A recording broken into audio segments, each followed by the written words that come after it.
The last TikTok video of Kalecia Williams shows a moment frozen in time. A 16-year-old girl dancing in a hotel room, suddenly startled by someone entering. Her expression changes. The video abruptly ends. 21 minutes later, she was dead. December 26, 2020. What began as a post-Christmas celebration at Atlanta's Hyatt Regency Hotel ended with a teenage girl's life cut short, in circumstances that continue to haunt her family and raise disturbing questions about supervision, accountability, and justice. If you've ever wondered how quickly life can change, drop a comment below. This story might make you think differently about hotel stays, teenage gatherings, and social media. Kalecia Williams wasn't supposed to be at that hotel. Her mother, April Smith, believed her daughter was attending a chaperoned Airbnb party with at least one parent present. Instead, Kalecia ended up in a Hyatt Regency hotel room, a room paid for by that same parent who was supposed to be watching over the teenagers. The timeline is both simple and devastating. At 12:02 a.m., Kalecia posted her final TikTok. By 12:23 a.m., she was pronounced dead from a gunshot wound. What happened in those 21 minutes has become the center of an investigation that her family believes is incomplete. What happened after she made that last TikTok video at 12:02 a.m. and she was dead at 12:23 a.m.? I need answers, her mother has repeatedly asked. The official account states that a teenage boy shot Kalecia. He was arrested and charged with sexual assault, felony murder, aggravated assault, reckless conduct, and possession of a pistol by persons under 18 years of age. But for Kalecia's family, this single arrest doesn't address all their questions. Why was her body moved from the hotel room to the lobby? Why did it take 8 hours for her family to be notified of her death? Who else was present in that room when the shooting occurred? And perhaps most importantly, why was a parent who was supposed to be supervising these teenagers instead renting them a hotel room without proper oversight? The security footage from that night tells part of the story. Witness Kanotika Starkey, a hotel guest, recalls seeing two guys coming out the elevator with a little girl holding her. One had one leg, one had the other, and they were saying she had been shot. Starkey held Kalecia's hand as they waited for emergency services to arrive. She even recorded video of EMTs attempting to resuscitate the teenager in the lobby. That video would later raise even more questions for Kalecia's family. The young girl said, "They moved my daughter's body because of the blood, but when we look at the video from the woman from South Carolina, there was no blood," said Ronnie Savoy, Kalecia's stepfather. "So we want to know the reason why you took her from the floor to the lobby." As we examine this case, we'll look at not just what happened that night, but the broader issues it raises about teenage supervision, hotel security, and accountability. We'll explore the investigation, the arrest, and the family's ongoing search for complete answers.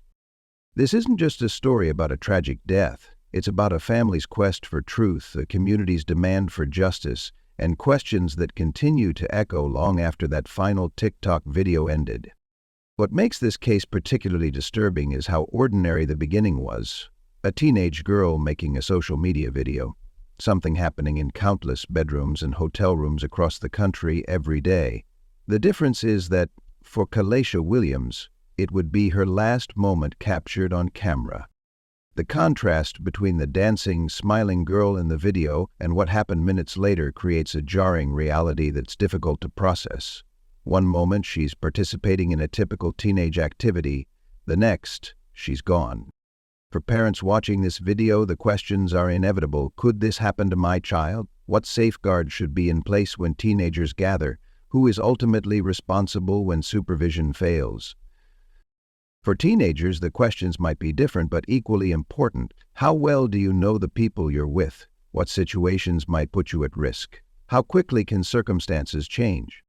As we continue with Kalecia's story, these questions will remain at the forefront, not to assign blame, but to understand how a night that began with dancing ended in tragedy, and what might be learned to prevent similar losses in the future.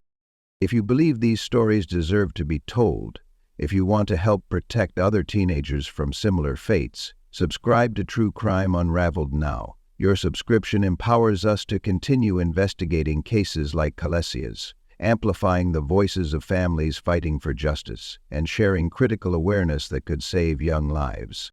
By joining our community today, you become part of a movement demanding accountability and creating real change. Hit that subscribe button. For Kalecia, for her family still seeking answers, and for every teenager who deserves to come home safely. Together we can turn these tragedies into powerful lessons that prevent future heartbreak.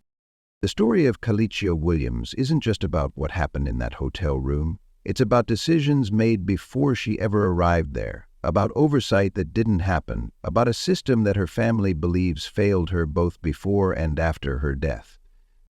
It's about a 16-year-old girl whose life ended far too soon and whose final moments were captured in a video that stops just before everything changed. What state or country are you watching from? Has something similar happened there? Share your thoughts in the comments as we continue to explore this tragic case and the questions it raises about teenage safety, supervision, and accountability. Before she became a headline, before her name was associated with tragedy, Kalecia Williams was a vibrant 16-year-old girl with dreams, relationships, and a future full of possibilities. Friends and family knew her as a teenager with a magnetic personality and creative spirit that found expression through her social media presence. Born and raised in Atlanta, Kalecia had developed a following on TikTok where she shared dance videos and participated in trending challenges. Her account showcased her outgoing nature and natural comfort in front of the camera. Like many teens of her generation, social media wasn't just entertainment, it was a form of self-expression and connection.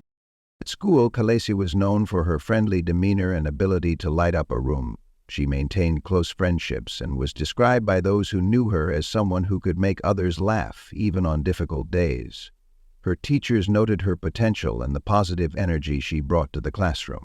At home, Kalecia was the daughter of April Smith, who described her relationship with her daughter as close and communicative.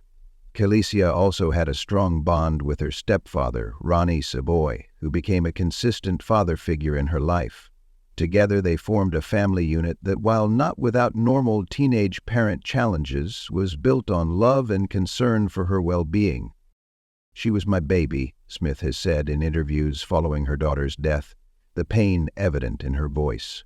The family photos shared with media outlets show Kalecia smiling broadly, often posing confidently for the camera, a natural extension of her comfort with creating content for her social platforms. Like many teenagers, Kalecia balanced school responsibilities with social activities and her growing interest in building a presence online. She enjoyed fashion and music, often incorporating both into her TikTok videos. Friends recall her ability to pick up dance moves quickly and her enthusiasm for participating in the latest trends. What set Kalecia apart, according to those who knew her, was her authenticity. In a digital landscape where many young people present carefully curated versions of themselves, Kalecia's content reflected her genuine personality, energetic, sometimes silly, and unafraid to be herself. Her aspirations were still forming, as is common for teenagers. Some reports suggest she had interest in pursuing opportunities related to her social media presence while also considering more traditional career paths. At 16, she was in that pivotal period of life where possibilities seem both endless and overwhelming, a time of exploration and identity formation. The December holiday season of 2020 should have been a time of celebration and looking forward to a new year. Kalecia had plans to attend what she and her family believed would be a supervised gathering with friends, a chance to celebrate after Christmas with peers her own age. What makes her story particularly heartbreaking is how ordinary these circumstances were. A teenager wanting to spend time with friends during a school break, parents trying to ensure proper supervision while allowing age-appropriate independence. These are normal negotiations that happen in households across America every day. The trust April Smith placed in the parent who was supposed to be chaperoning the gathering is a trust many parents extend to other adults in their children's lives. The betrayal of that trust, the discovery that this parent had instead rented a hotel room for unsupervised minors, adds a layer of complexity to the tragedy that followed. In the aftermath of Kalecia's death, her mother has become an advocate, speaking out not only about the circumstances of her daughter's killing, but also about the broader issues of parental responsibility and teen safety. It was just a lot of foul play, and I'm trying to put all the pieces together because I don't feel like the system is doing enough to help me," Smith has said. The family's grief has been compounded by questions. The 8-hour delay before they were notified of Kalecia's death meant that while they were going about their day, perhaps wondering when she would return home, their daughter was already gone. This lost time, hours when they could have begun processing their loss together, can never be recovered. On January 26, 2021, 1 month after Kalecia's death, dozens of friends and family gathered outside the Hyatt Regency Hotel where she died. They shouted her name, demanding answers and accountability. This public demonstration of love and loss speaks to the impact Kalecia had on those around her and the void her absence created. As we continue to explore the events that led to her death, it's important to remember that behind the headlines and case details was a young woman with unique qualities, relationships, and potential, all of which were extinguished in those 21 minutes between her final TikTok post and her death. The sequence of events that placed Kalecia Williams at the Hyatt Regency Hotel on December 26, 2020 began with what should have been a straightforward holiday gathering. According to April Smith, Kalecia's mother, the original plan was clear and seemingly responsible. Kalecia would attend a chaperoned Airbnb party with friends, supervised by at least one parent. This arrangement represented the careful balance many parents of teenagers try to strike, allowing their children social independence while ensuring appropriate oversight. Smith had no reason to doubt the arrangements. She trusted that her daughter would be in a safe environment with responsible adult supervision. What Smith didn't know, what she wouldn't discover until after her daughter's death, was that the plans had changed dramatically. Instead of the promised Airbnb with parental supervision, the gathering moved to the Hyatt Regency Hotel in downtown Atlanta. More concerning was how this change occurred. The very parent who was supposed to be chaperoning the teenagers had instead rented a hotel room for them. She was responsible for getting the hotel room for these minors, Smith later told Fox 5 Atlanta, her voice tight with controlled anger. Her name was on the hotel room for these minors, so I feel like she should be held accountable for my daughter's death as well. This critical change from supervised Airbnb to unsupervised hotel room created the conditions that would lead to tragedy. The question of why this parent made this decision remains unanswered in public reports. Was it a deliberate deception from the beginning? A last-minute change of plans? Did the teenagers request the change, or was it the adult's idea? What is clear is that this decision removed the safety net of adult supervision that Smith believed was in place for her daughter. It placed a group of minors in an environment with significantly less oversight, in a downtown hotel where they had access to private rooms away from parental eyes. The Hyatt Regency Atlanta is a landmark hotel in the city's downtown area, a 22-story atrium hotel that hosts both tourists and business travelers. On the night after Christmas, the hotel would have been hosting holiday travelers and families, normal activities that made the presence of teenagers perhaps less noticeable than it might have been at another time. Reports have not specified exactly how many teenagers were present at the hotel that night or in the room with Kalecia. What is known is that among them was a teenage boy who would later be arrested in connection with her death. The relationship between Kalecia and this boy prior to that night has not been detailed in public reports. Were they friends, acquaintances? Had they just met? These questions remain part of the mystery surrounding the events of that night. Also unclear is what activities preceded the fatal shooting. Was there an argument? Had alcohol or other substances been present at this unsupervised gathering? What interactions occurred between Kalecia and the boy charged with her murder in the hours and minutes before her death? What we do know comes from the digital footprint Kalecia left behind. At 12:02 a.m., she was recording herself dancing for a TikTok video in the hotel room. The video shows her suddenly appearing startled as someone enters the room or approaches her. The recording ends abruptly. 21 minutes later, at 12:23 a.m., Kalecia Williams was pronounced dead from a gunshot wound. The gap between what April Smith believed was happening that night and what actually occurred represents more than just a change of venue. It represents a fundamental breach of trust. A parent entrusting their child to another adult's care, only to have that trust betrayed in the most devastating way possible. As Smith would later say, "I need answers." The change in plans, the lack of supervision, the presence of a gun in a room full of minors, each element contributed to creating a situation where a 16-year-old girl lost her life in circumstances that should never have existed. December 26, 2020, began as the day after Christmas, a time typically filled with family gatherings, gift exchanges, and holiday celebrations. For Kalecia Williams, it was supposed to be a day to enjoy time with friends at what her mother believed would be a supervised gathering. Instead, the day would end with her death in an Atlanta hotel, leaving behind questions that continue to haunt her family and community. The exact timeline of Kalecia's movements earlier in the day remains unclear from public reports. At some point, she left home with the understanding, at least on her mother's part, that she would be attending a chaperoned Airbnb party. When and how she discovered the change in plans to the Hyatt Regency Hotel is not documented in available reports.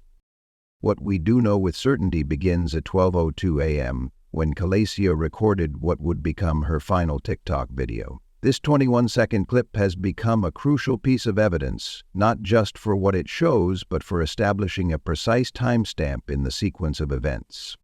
The video itself appears ordinary at first, Kalecia dancing to music in what looks like a hotel room. She's alone in the frame, performing dance moves for a social media challenge. Her expression is relaxed, focused on the performance for her followers. There's nothing in these initial seconds to suggest the tragedy that would unfold minutes later. Then comes the moment that has captured the attention of investigators and the public alike. Kalecia's expression suddenly changes. She appears startled, her attention drawn to something or someone off camera. The video ends abruptly. This final recorded moment has been analyzed extensively. Was she surprised by someone entering the room unexpectedly? Did she see something concerning? Was there an argument already in progress that interrupted her recording? The video itself doesn't provide these answers, but it establishes a critical starting point for the timeline of events. Between 12:02 a.m. and 12:23 a.m., a span of just 21 minutes, something happened in that hotel room that ended with Kalecia being shot. The exact sequence of events during this time remains partially obscured, with no public surveillance footage from inside the room itself. What happened next is known primarily through witness accounts, particularly that of Kanatika Starkey, a guest at the hotel that night. Starkey told Fox 5 Atlanta that she heard commotion in the hallway. They were shouting, "What hotel? We at what hotel?" She was panicking, Starkey recalled. Then came the sight that would stay with her.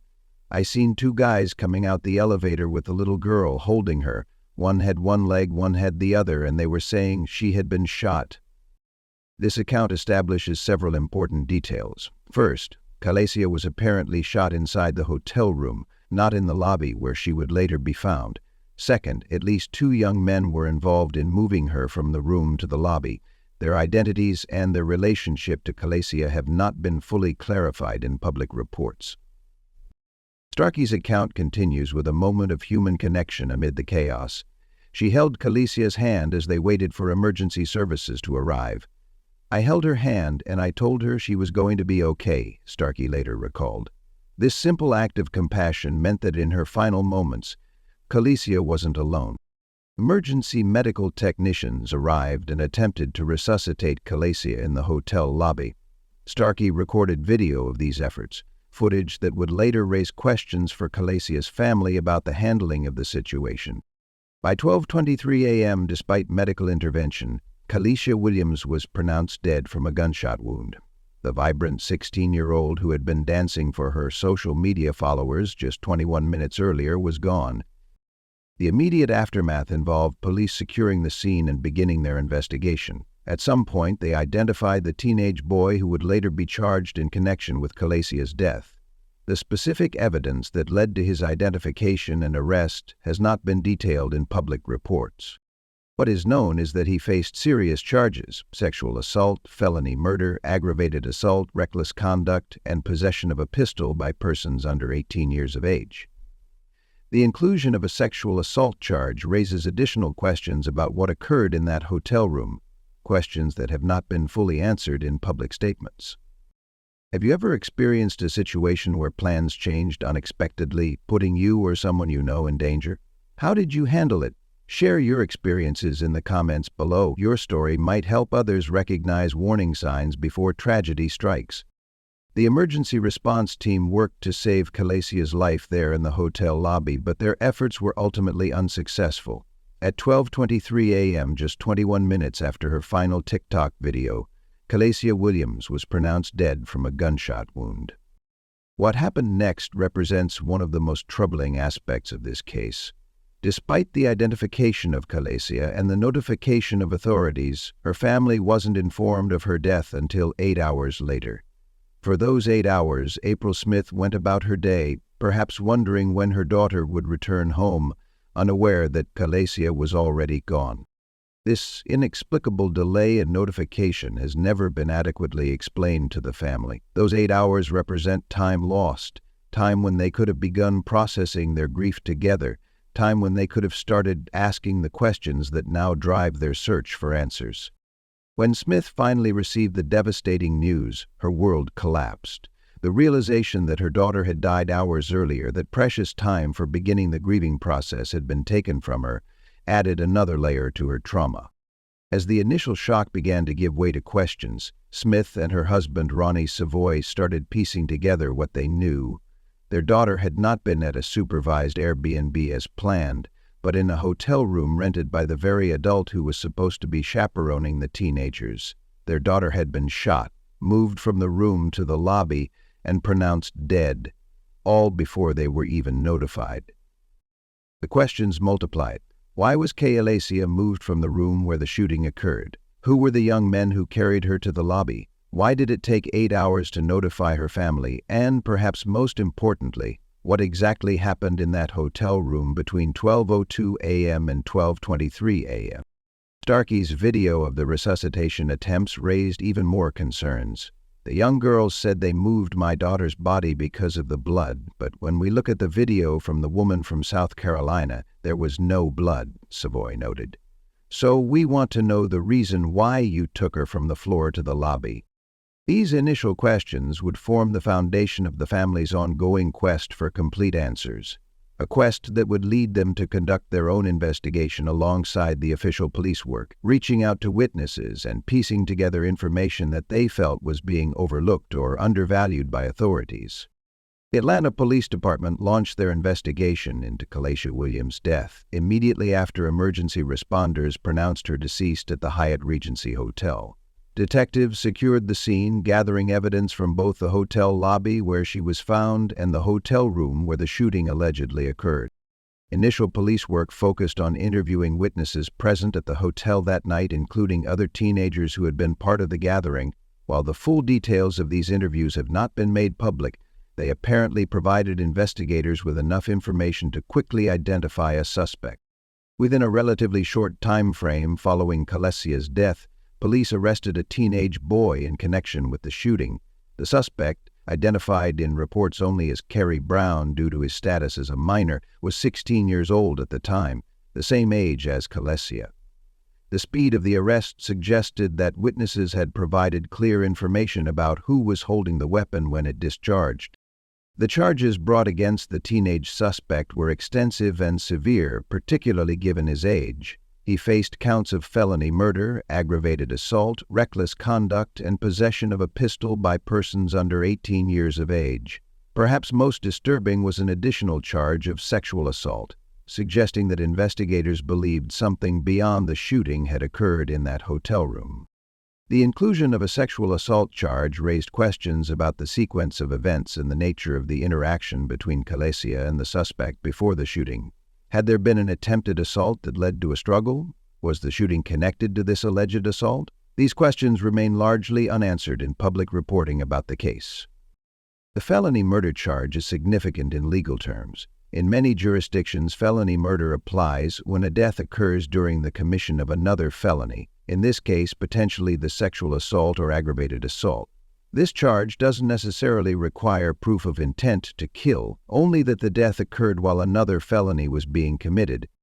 The charge of possession of a pistol by persons under 18 years of age raises another critical question. How did a 16-year-old boy obtain a firearm? Where did the gun come from? Was it brought specifically to the hotel, or had it been in his possession for some time? The answers to these questions have not been addressed in public statements about the case.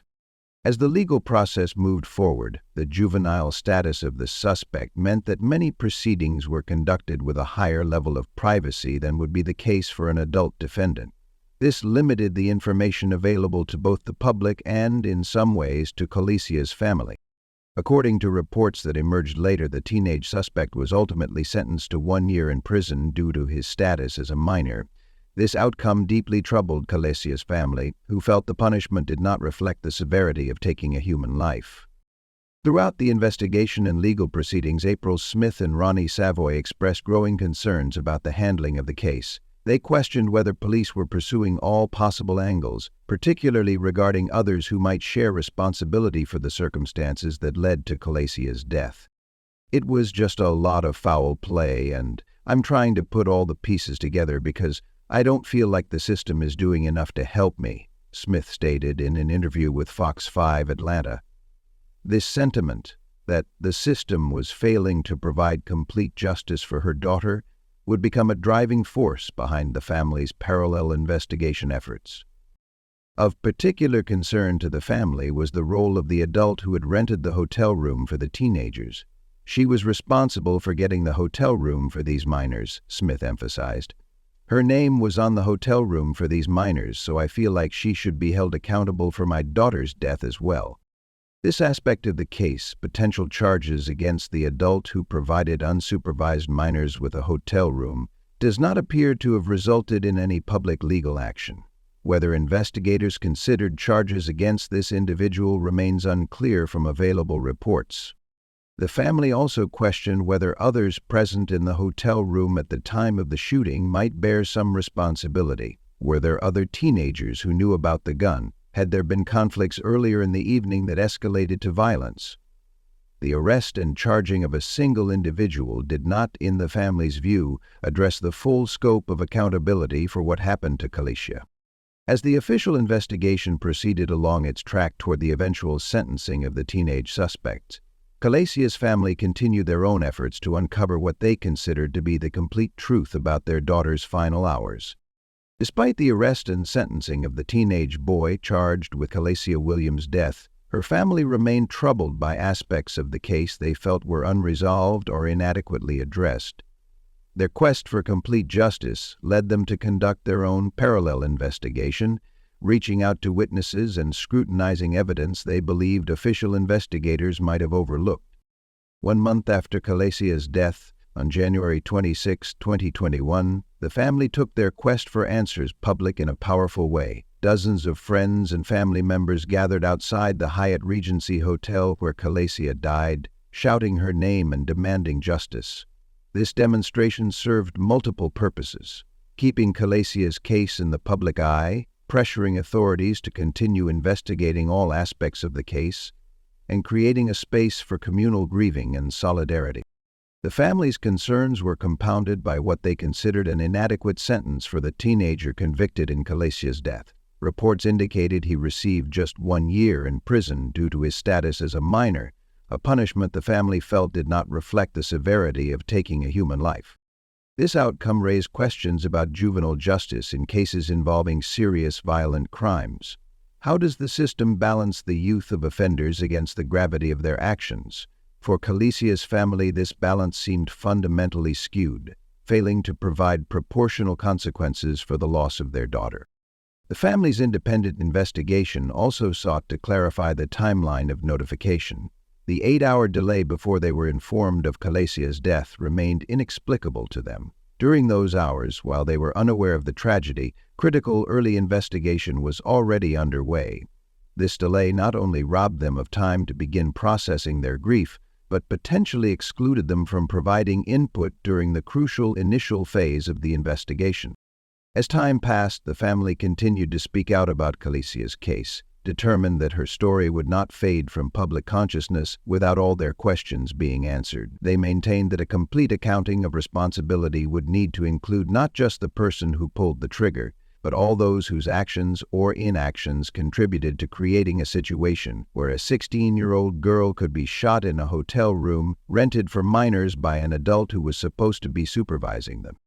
Their quest for justice evolved into a broader advocacy for accountability and for changes that might prevent similar tragedies, a way of ensuring that Kalecia's death, while senseless, would not be without meaning or consequence for those responsible.